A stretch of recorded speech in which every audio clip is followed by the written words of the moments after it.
कभी सोचा है, जो टेंशन, बेचैनी और स्ट्रेस हम रोज़ महसूस करते हैं, वो असल में बाहर की चीज़ों से नहीं आता, वो हमारे ही विचारों से पैदा होता है।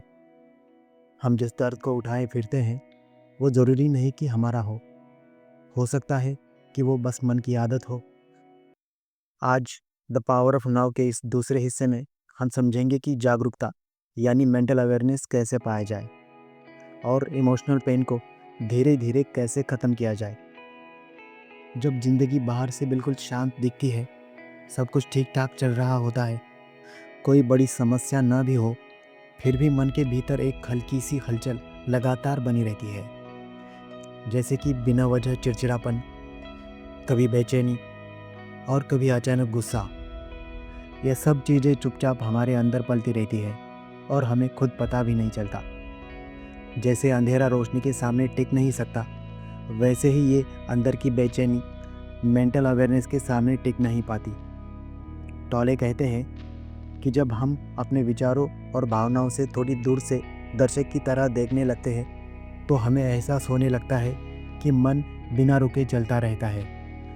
तभी एहसास होता है कि मन हमेशा कितना बेचैन और उलझा रहता है। हम बाहर की दुनिया पर तो पूरा ध्यान देते रहते हैं, जैसे कि कौन क्या कर रहा है, क्या चल रहा है, किससे क्या बात हुई, लेकिन अपने अंदर क्या चल रहा है, इस पर ध्यान देने की हमें आदत नहीं होती। इसलिए बस दिन में कुछ बार अपने आप से पूछिए कि क्या मैं इस पल में जी रहा हूँ, क्या मैं अभी जागरूक हूँ। ये छोटा सा सवाल आपको तुरंत वर्तमान में ले आएगा। आपको तुरंत महसूस होगा कि शरीर में कैसा लग रहा है, सांसें कैसी चल रही हैं, या कहीं आप तनाव में तो नहीं। इंसान की सबसे बड़ी परेशानी यही है कि वह वर्तमान को कभी वर्तमान की तरह जी ही नहीं पाता। उसे बस भविष्य तक पहुंचने का एक रास्ता मान लेता है। यही हमेशा की जल्दबाजी और भागदौड़ भरी जिंदगी ही तनाव की असली जड़ है। इस तनाव का मतलब है कि यहाँ होते हुए भी मन का कहीं और भटकना। टॉले कहते हैं, जो इस वक्त है उसे वैसे ही स्वीकार कर लो। स्वीकार ही असली शक्ति है। जब आप स्वीकार करते हो तो दिल में अपने आप आभार यानी ग्रैटिट्यूड की भावना आती है, और ग्रैटिट्यूड से ही खुशहाली जन्म लेती है। यही खुशियाँ भविष्य में नहीं, इसी पल में छुपी होती है।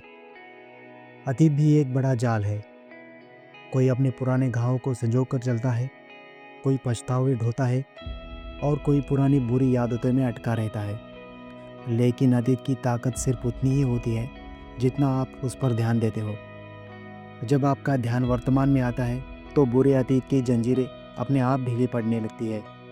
कभी आपने नोटिस किया है, जब मन शांत हो तब आसमान, हवा, पेड़ और पंछियों की हल्की सी किलबिलाहट भी दिल को कितनी प्यारी लगती है। सब कुछ कितना खूबसूरत लगता है। और जब मन अशांत हो तो दुनिया भर की खुशियाँ भी फीकी लगने लगती है। बाहरी सुंदरता असल में हमारे शांत मन का आईना है। अब आता है इस भाग का सबसे गहरा हिस्सा, इमोशनल पेन। हर इंसान के अंदर कुछ पुराने भावनात्मक घाव जमा रहते हैं, जैसे कि बचपन की भावनात्मक चोट, टूटे हुए रिश्ते या किसी का धोखा।